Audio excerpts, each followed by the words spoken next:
Hi, Fred. How are we doing? And welcome to everybody who's going to be joining us over the next 2 minutes. How are you, Fred? I'm good, Ed. Not too bad at all. Looking forward to this. Yeah, me too. And we were chatting just before the cameras went live there about where we're both from. So I think we should disclose that in case anybody feels there's going to be some heated debate here. So where are you from?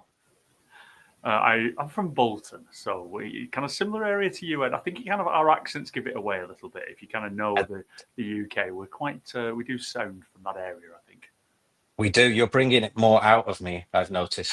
The northernness is coming back, having kind of not lived that far north for a few years, but I'm from Preston originally, and anybody who knows the Northwest and football in that area, we're kind of rivals, but not the major ones. But we'll try and keep that to one side, Fred, Yeah, today. Yeah, neither of our teams are very good, so yeah, that's as much of a rival as we can that's a be. good point. That's a very good point. So today we're going to be looking at specifically modern learning strategies for small to medium-sized enterprise and how we're engaging learners within those SMEs. I'm going to give you a little kind of run through of maybe some of the topics that we hope to cover in the next 29, 30 minutes. Areas like generating curiosity, boosting learner engagement, some examples of that, hopefully. What good learning looks like. I'm really keen to hear from Fred on that one because he's working with these SMEs at first. How we're tracking and measuring impact. A big one for the LPI, overcoming resource constraints and maximizing impact. But also we're going to look at how to get leadership buy-in for learning as well, which can be really difficult, I think, in SMEs. So maybe some hints and tips.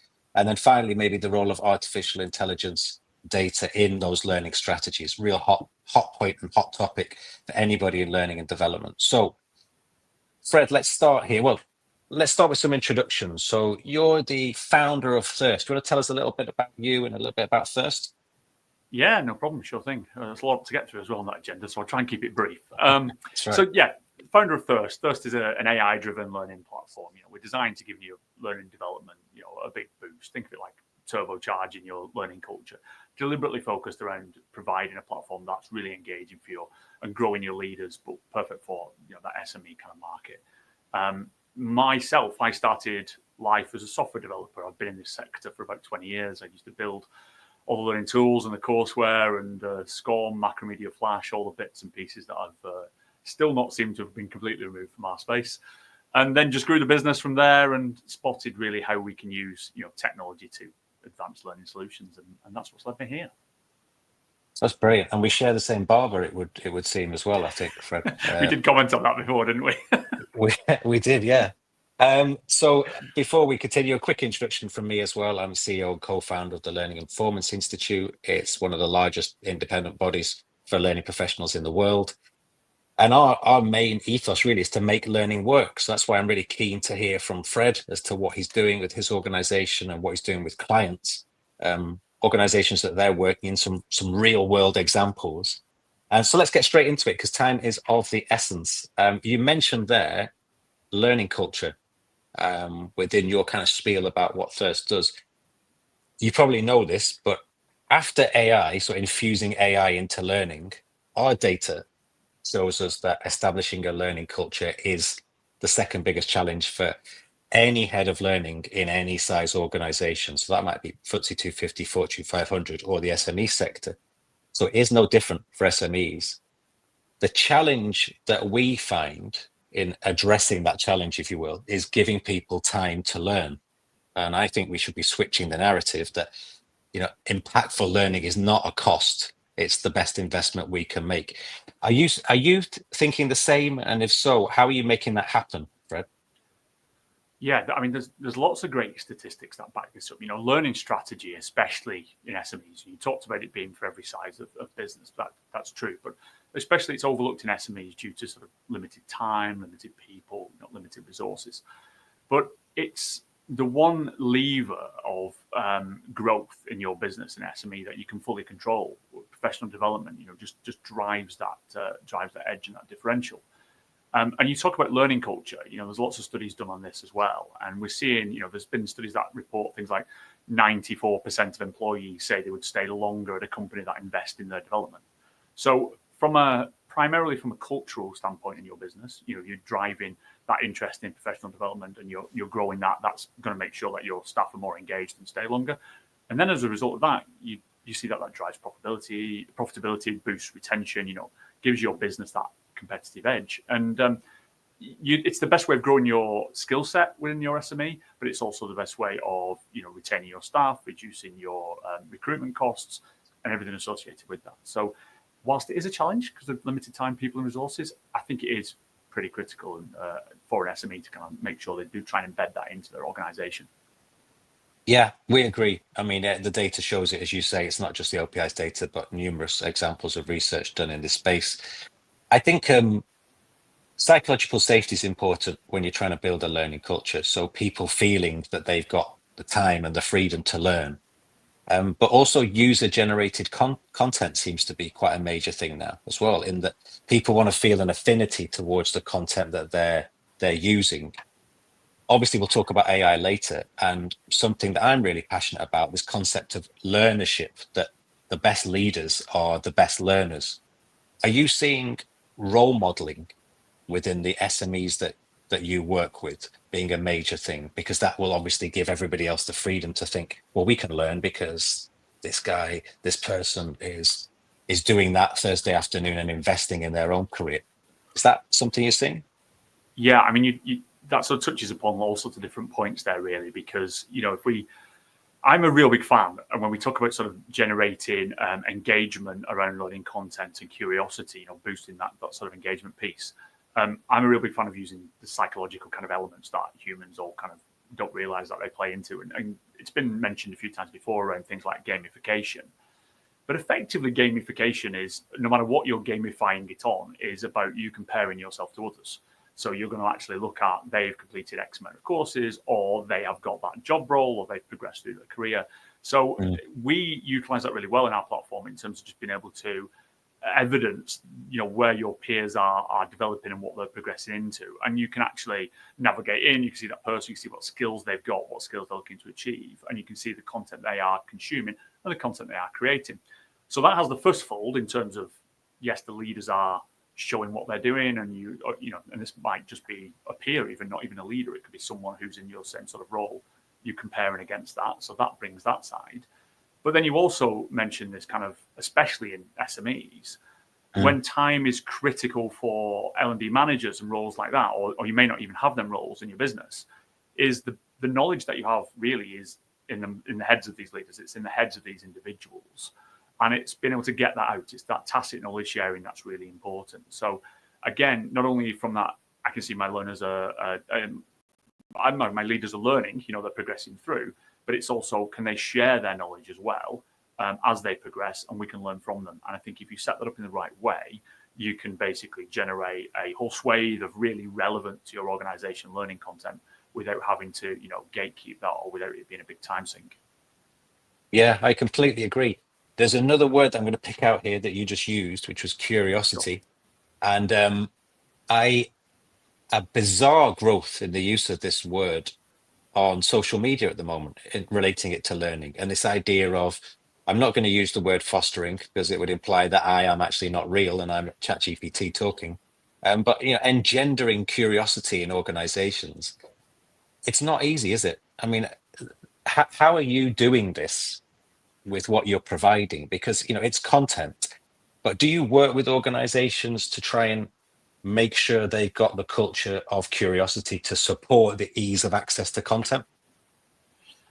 Curiosity is an odd one, isn't it? Because it's almost like a cultural thing again, that you can't just generate culture. You can't just say, hey, everybody be curious, and it just happens. You have to kind of facilitate that ability to be curious. And that does start with being able to permit and permiss time to actually be on the learning platform, or to engage with learning content, or to further develop yourself. So that's kind of always the first point for me, is making sure. And we're looking to facilitate that.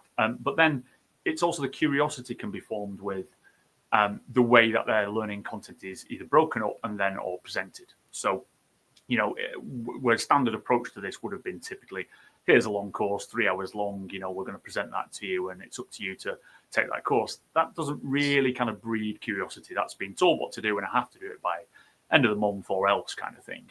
Whereas we're kind of taking this approach of, if you break the content down into small enough elements, and then you can use the technology to effectively surface the right content based upon how your learners are progressing. So they can be intrigued in a certain skill, or they can consume quite a lot of certain video content, or whatever that may be.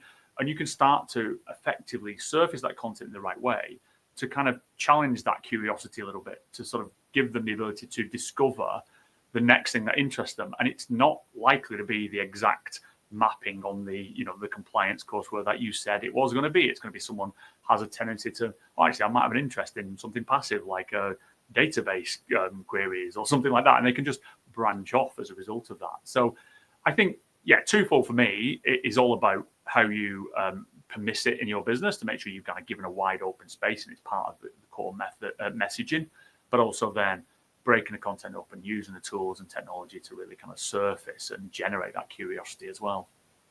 It's interesting that you're referring to the tool as one of the means in which you can engender curiosity. Yeah. I think that's really a smart move, because we really sit on the kind of cultural side, the people side. Obviously, we accredit learning experience platforms, learning content platforms, but we're not providing technological solutions. We want to know what the impact on people is, and how you're driving success for organizations. And I find that really fascinating that you're looking at a platform that can complement the idea of a culture of curiosity.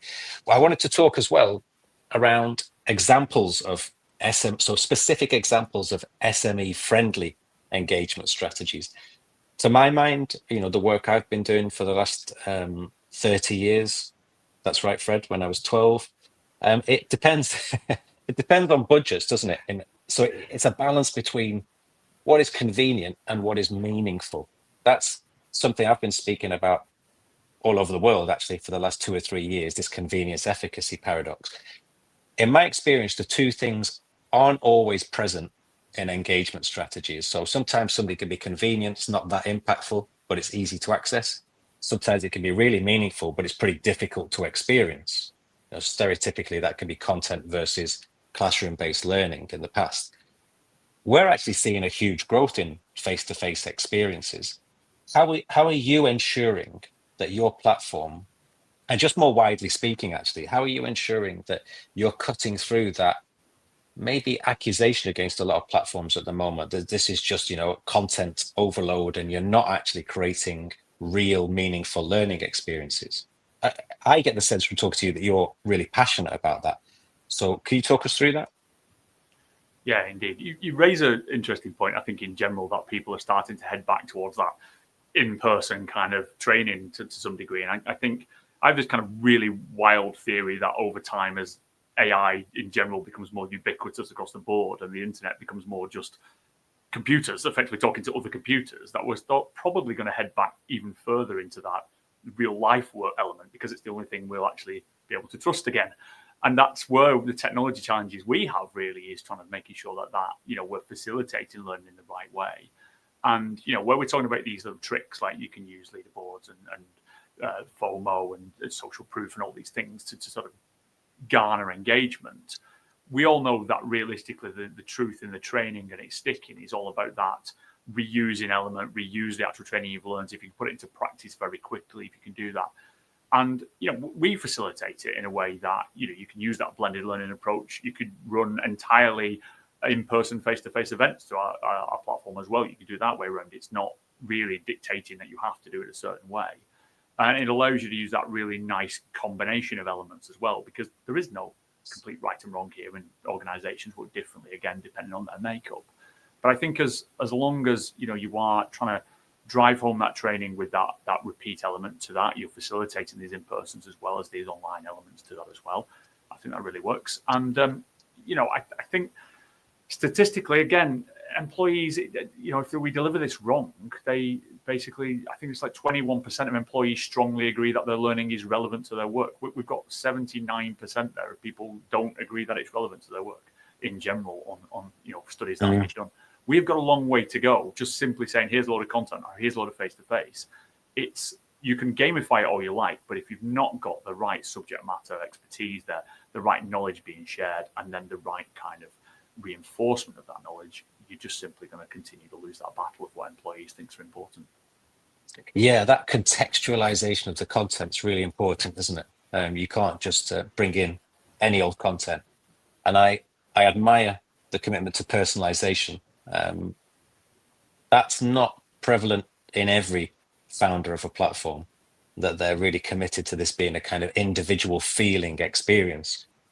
Which brings me to the idea of what good learning looks like, from your perspective and mine. And you talk about, your theories to what will happen, and computers just talking to computers. I think we're probably nearly there, and the rate of pace of change is, I'm looking at digital twinning at the moment with another organization, and it's absolutely astounding what can be achieved in terms of content creation. So to get some basic principles out of the way, if you're a learning leader in an SME, you've probably got two parties to keep happy in it. And I'm being pretty simplistic for the sake of this argument, Fred, so forgive me on this. You've got the shareholders, the company owners, and you've got the employees. Not always the same thing. Shareholders will want profit, of course, and employees arguably will want to feel a sense of purpose and recognition.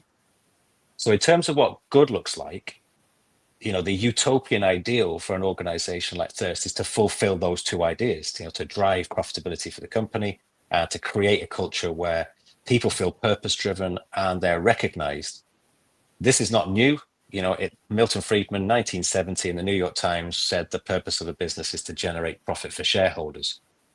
I think since the pandemic era, that ideology has shifted, and we're seeing purpose-driven cultures in even the largest companies. I'm talking about companies like LVMH, who shifted their production lines to hand sanitizers in the pandemic, and their share values went up, even though they weren't selling the product. So, what are you seeing as your definition? And I am putting you on the spot here, of what effective learning is for small to medium-sized enterprise. How would you define it? Yeah, well, it's interesting because when I was thinking about this kind of question, the two elements I sort of arrived at was what learning looks like is good to someone who is either consuming the learning or creating the learning is one thing. And then actually, well, it might look great and work well, but actually does it drive the bottom line, which is the shareholder kind of business element to that. So I had the two elements that you mentioned in mind. I mean, again, I'm keen to strive that there's no real one size fits all, because I'm a big fan of, and we see it working really well when we're breaking content up in smaller elements and you are presenting it in different formats, and then you are analyzing the data to try and see what formats are working in your organization, and then you start to double down on that. So, if you are an organization who mainly employs, 19, 20-year-olds, for instance, and it's more seasonal work, they're going to consume content in a very different way. It's likely to be more short, snappier, podcast, video-driven content than it would be if you've got more longer professional career-driven people of a different age era or a different space in their life, as it were. So, there's not one size fits all there. But what I like to see, what good learning looks like, is you can start to repurpose these elements for ways that you present it with the same messaging, the same subject matter at heart, and the same sort of training design effectively. But ultimately, it's how it's presented may resonate more with your organization or people in your organization. And as long as you're then tracking and analytics, you can continue to build on that. And the personalization we touched upon, I like to lean on the technology. It's not by design for me, but I mean, it's something that wasn't possible before. So if you're doing this manually, it's very time consuming to even analyze one person's way of study versus somebody else's, and then to try and build a pathway for each person. That's now possible with all the tools. That can just be done sort of overnight, as long as you break the content up in the right way. So for me, it's all about breaking it down and then personalizing that surfacing. That's what, for me, good looks like at a content level. But then I shout this a lot, which is just around, I think that in our space, I just don't think we still do enough to prove impact at that stakeholder, shareholder, C-suite level. And I think it came from a sort of historical approach where we would track compliance and completions, and did they do it? Did they do it in 2 minutes? Did they achieve 95%? Great. It's not much use if that doesn't really drive anything to the bottom line of the business. It doesn't save costs, it doesn't make more profit, etc.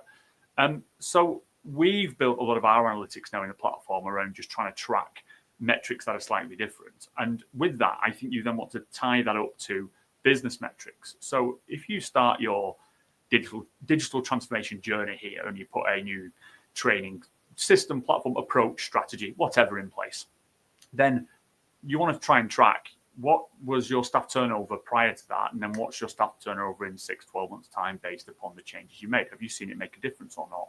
Can you work out even what the profit per employee is at that point? Can you see if it's going up or down? Can you see how quick, what's the time of return of new staff members? What's the onboarding speed that you had beforehand? Did it used to take months before they were really contributing, and now it's only a matter of weeks? They're the metrics that really drive, I think, what good learning is. And it sort of doesn't matter. It does matter because you've got your learners who care. They need to be engaged as well. But it sort of doesn't matter what that form is, as long as you can actually see it making that difference, because it's all about bettering your teams, and it's also about improving the business.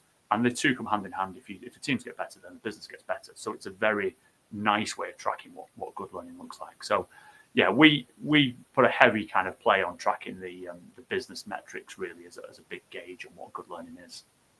Well, I'm glad to hear that. Obviously, from what we do at the OPI, that's critically important. I mean, the days of bums on seats being a metric hopefully are long gone. Yeah. But actually, one of the things that I'm seeing really innovative organizations look at as well, in terms of your client, potential client base, for example, is that they are really looking at how employees feel. Even though it's quite difficult to measure, they really care about, well, look, do you enjoy working here? Do you feel like you're developing? How are you developing? Is it in line with what you expected? And actually just being asked the question has a really powerful impact on organizations. And I got questions through. Just a reminder to everybody who's in this, you can post questions in the chat and we'll try and get to two or three of them in the time that we've got. But I got a question through on LinkedIn before we started this, somebody who couldn't make it but wanted me to pose it. So I apologize. I am putting you on the spot. You've had no preparation for this, but dealing with the SME sector, what is one common mistake that they will make or can make when they're trying to boost learner engagement? So in my experience, a mistake that any organization can make when they're trying to boost learner engagement is to go with a convenience first philosophy. We've made it easier. That's it. We scrapped all the investment in the culture stuff. We just bought licenses. It's got more content on there than any other platform. That should tick a box. So that would be, in my opinion, one of the worst decisions you can make if you're not accompanying that with some sort of engagement strategy.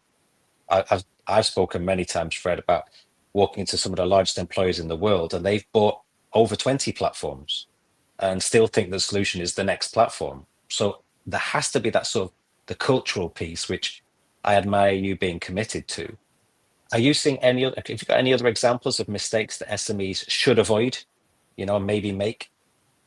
I think the one, and it does fall into what you've said really, but the one that we see the most is this assumption that they will spend a lot of time setting up, a perfect launch day that might be with their new platform, and they've got the content in there, and they're really enthusiastic about it as L&D leaders in their business.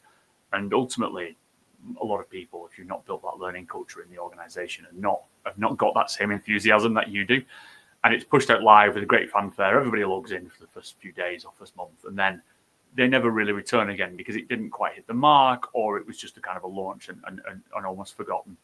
And the key and critical point, I think, for me is it isn't just a one hit kind of thing. It isn't just a quick launch on put the content on there. It's a continual pattern that you need to be analyzing, daily, weekly, just looking at the numbers, looking how you can repurpose content, bringing in the freshest content. The sector, whatever sector you're in is moving faster than it was. I think I don't know this stat off the top of my head, but the life of skills now, I think, is a lot shorter than it was beforehand. So you have to move faster as an employee just to keep up. So the whole platform and whole strategy has to be based around continuing to progress that person through and giving them a reason to come back. It's the central place for where all your colleagues are, where you're learning the most information. You almost want to have that concept of when you wake up in the morning and you might check Facebook or BBC News on your phone, you kind of try and think of it in that world. Why? It's because that's where I get the most relevant information. That's where I find out what's happening with my peers. It's the same strategy you need to approach. And that comes with a learning culture across the business. It can't be a 1 month thing. It has to be a multi-year kind of approach to it. It has to be a continual progression. You have to drip feed content in. You have to use strategies like FOMO. You have to give space for the learning to be actually completed and to be undertaken. And over time, you'll see that you'll see that engagement increase and you'll see that platform work. But that is probably the bottom line is people think it's going to be, everybody's going to be as excited as we are when we launch that platform, and then they forget there's a whole lot of work to do right after that. That's a very honest, selfless answer, and I'm almost surprised that he's saying it, but I admire that he's saying it because I agree. It's not going to solve everything if you don't look at the engagement strategies, and I'll come on to my next question, which relates to that. But we at the LPI we work really closely with some of the biggest employers in the world, and one of those is Microsoft. Famously, their CEO said, "We want to build a learn-it-all culture, not a know-it-all culture." And I think what you're saying is, we're permanently learning, really, and we should, maybe I'm paraphrasing, but we should sacrifice that obsession with trying to be omniscient. And I think that's changing the whole nature of leadership as a concept. Leaders don't need to be the people that know more than everybody else about everything. They need to lead, and that includes leading by example, by being an active learner. So I applaud that. In terms of leadership, though, there's a very real challenge for any organization, SME or otherwise, actually. But let's look at SMEs in particular. How are they going to gain buy-in for learning when we have so many demands on our time? So how can you get leadership buy-in for learning? Obviously, it's a pivotal move for any learning manager. Without it, even the best design strategies aren't going to work. And I imagine you're going to talk about speaking the language of business, but let's cut through the kind of platitudes. How do we gain leadership buy-in for learning? I mean, we sort of talked about it in the point before, but it just, and you talk about talking leadership of the C-suite, but effectively that is what drives it. So if you are resulting in, I've had 27 people log on this month or 270 people log on this month, it doesn't really mean anything. What does mean something is actually we've identified there's a new skill in the business that we didn't know we had, and that links directly to a product that we actually have realized we might be able to build or release or manufacture or whatever that might be. That's obviously a real wide scale kind of end-to-end kind of position. But if you can actually identify a trend in the business that you didn't know existed, if you can highlight a gap that you can fill now from a training perspective and progress your teams on, that's going to ultimately drive that bottom line increase. It's going to keep your teams happier. You can run, your standard sort of surveys across your teams and see that their engagement is improving with the business in general, what their attitude is. And then you map that back. And if you can start to see, actually, we're keeping staff longer, and we've actually got more profit per staff member on average over the last year since we put the system in place. It's very easy to sell that into the leaders. That is, you can start to see the real benefit of it. It is just understanding what the benefit of who you are selling it into wants. What do they want to see? What is it the benefit that they want to see? And how do I completely see that, Fred. Right, so it may surprise you. In the world that we live in at the moment, with all the sort of technology dominating, the fastest selling program that the LPI offers this year, considering we have thousands of members all over the world, is the Performance Consulting Masterclass, which is teaching learning leaders and learning professionals to really talk the language of business and understand how to do just what you've articulated. So you're on the money with that one. I'm looking at the time here, and I think people wouldn't forgive me if I didn't ask at least one question in this area. So we're probably in agreement. I'm going to put it out there that AI is obviously shaping the future of learning, maybe not especially, but we can definitely see that in SMEs because it's providing, a democratization at scale that we've never seen before of access to information. Again, I'm going to try and paraphrase something that you've just said. I don't think we're now in a knowledge economy anymore. I think we're in a creativity economy. The answers are all there anyway. It's what we do with those answers to kind of create impact. That might be profit, it might be purpose, whatever. I'm looking at how AI is shaping the future of SME learning. And here's a couple of tasters before I'd ask your opinion. Personalized learning at scale. Never had that before. You've got smarter skills mapping and gap analysis using AI tools. Even the automation of learning admin and delivery, and then curation of just-in-time learning. If you were to pick one area that you think AI will impact learning in the next year, bearing in mind by midday tomorrow, something could have happened that will change the whole world anyway. What do you think it would be? The change would probably be a tariff on an AI, wouldn't it? That would probably be the change in our current world at the moment. You talk about some really good points. We love AI, right? And we've got it embedded into our platform as well. I think there's a few key points I always try to make. One is that it simply doesn't replace the knowledge in my mind, in terms of you've got real people who've done the jobs, got years of experience behind them, and they're learning faster. And AI is just to augment that. It's just to facilitate the generation of that content quicker, to sense check it, to reword it, to repurpose it. It provides them tools incredible from the generative AI standpoint, but it's not going to replace the knowledge that your teams have. So that's one key point that I want to make. You talked about personalization. That's one. Conversational AI for kind of knowledge access is probably another big area at the moment. So instead of trying to search through for that process on that, or that staff handbook on X or whatever that might be, you can generally ask it a question. It will repurpose it for your organization a lot faster. There's a little bit of a problem there that everything's becoming, again, a little bit commoditized, that there are many, many tools. If you use Notion, it's got that. Google Drive's got that. All these tools have kind of got the similar thing. So you've got to make sure there's a learning arc over that, and you're not just providing a fancy search engine. So that's a challenge. But where I really enjoy it, and why I think it has the most value, is just data analysis. We're talking about business intelligence dashboards baked in, providing, consuming all of that data for you. Multitude. We track everything. We track, likes and shares and opens and bookmarks, and what skills you've got, and what content type it is, and what author created that content. And we bring all that together, and we can start to form patterns and trends as to what skills are being sought, or what skills are dropping off, or what content that doesn't match the demand. And all of a sudden, you have a way of analyzing that data more than 10 people did this course, what used to be.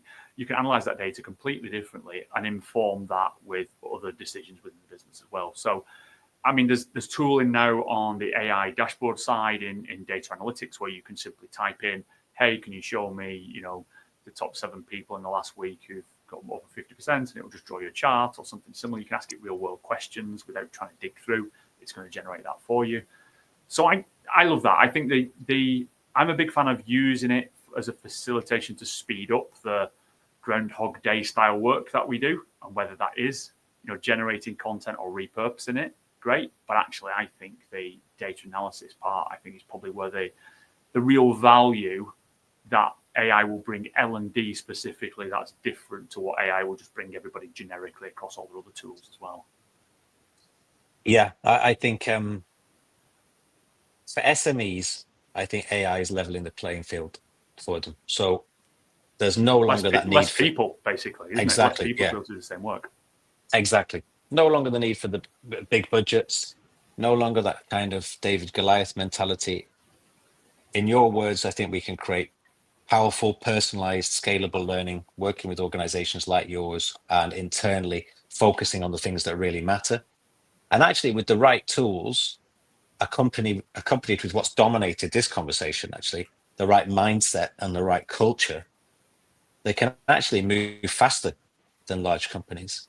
The LPI in its first few years was really punching against some large chartered organizations. But what we did have the ability to do is pivot really quickly to create solutions for organizations, within days or weeks on some occasions. So I think it's actually if you work for an SME and you're watching this, I think it's a really exciting time to work for organizations like that, because they can move so quickly, and your opportunity to learn and work your way through and have great career development is unprecedented.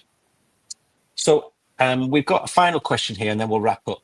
According to the government's 2025 SME Skills Horizon Barometer, a quarter of SMEs see AI as an exciting opportunity, whilst a fifth are worried about its rise. What would you say to reassure those who are worried? Dr. Fred.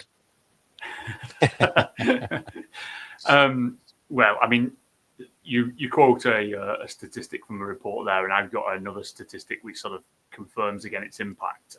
Deloitte did a study which said that 75% of organizations using AI and L&D report higher engagement and learning outcomes. People are actually reporting that if we're using that, it is having a direct impact on that And there's lots of other studies that kind of map that back as well to kind of return of investment. There is definitely a concern. We didn't touch upon it before. There's definitely a concern about the accuracy of AI, especially if you're using a generative AI piece. You wouldn't want, and like I said, I stressed at the start, it doesn't replace your SMEs or your knowledge within the business, because it will quite happily go and generate you some sort of bullets or some sort of information that on a certain topic or question, but it's not guaranteed to be correct, and it might actually be very incorrect and almost dangerous in certain elements. So you do have to be really careful and sense check it.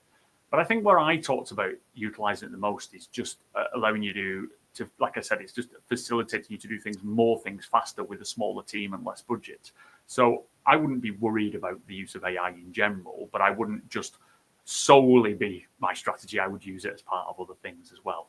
But it is transforming SMEs. You can often feel like learning is something that only big companies can afford to get right. But with that right mindset and these right tools like AI, it's like your most powerful driver for growth, really. So you can spark that curiosity, retain your best people, bring that culture of continuous improvement without these enormous budgets or without these big teams. So I would look to embrace it, but obviously just sense check what's in there and make sure it's just one of your tools in your armory. Yeah, that combination of human intelligence and artificial intelligence is really important, isn't it? Especially now, actually. And I think the report you're referring to is the human capital trends from Deloitte, but we'll check that and issue that to everybody who's registered for this. I think in the global ice cream parlor world of learning and development, there's a reason why there's pistachio and chocolate chip cookie and not just vanilla, would be my parting shot about artificial intelligence. It's here to stay. It's going to have an impact, but it doesn't mean we should abandon everything else. Fred, I'll give you the opportunity to have the last word if you want around SMEs and how they should approach learning, and then we'll wrap up. Yeah, I don't know. I'm repeating probably the same messaging as before. I think my obviously focus is always going to be leaning on the technology, but we're seeing big gains in this kind of space in the SME market around the companies that really embrace that, utilizing the technology in every kind of way they can, not just with AI, but actually being able to kind of inform decisions as well. And what is possible now versus what was possible before, you're doing it on a massively reduced kind of budget with a lot fewer team members, and you can compete on a similar scale to what you had with the larger organizations. So it's a really nice time, I think, to be trying to build that learning culture and that learning strategy in your small business. So yeah, it's probably where I would finish up. Great final words. We managed to get through it without mentioning football. We can leave it there. I think the lesson for all of us obviously is let's look at the art of the possible, not what we can't do. Anything's possible and more possible than it ever has been in history in terms of learning. So Fred Thompson, founder of Thirst, it's been a real pleasure to talk with you. Wish you the best of luck in your endeavors. And thanks to everybody who's joined us. Take care. Really enjoyed it. Thank you.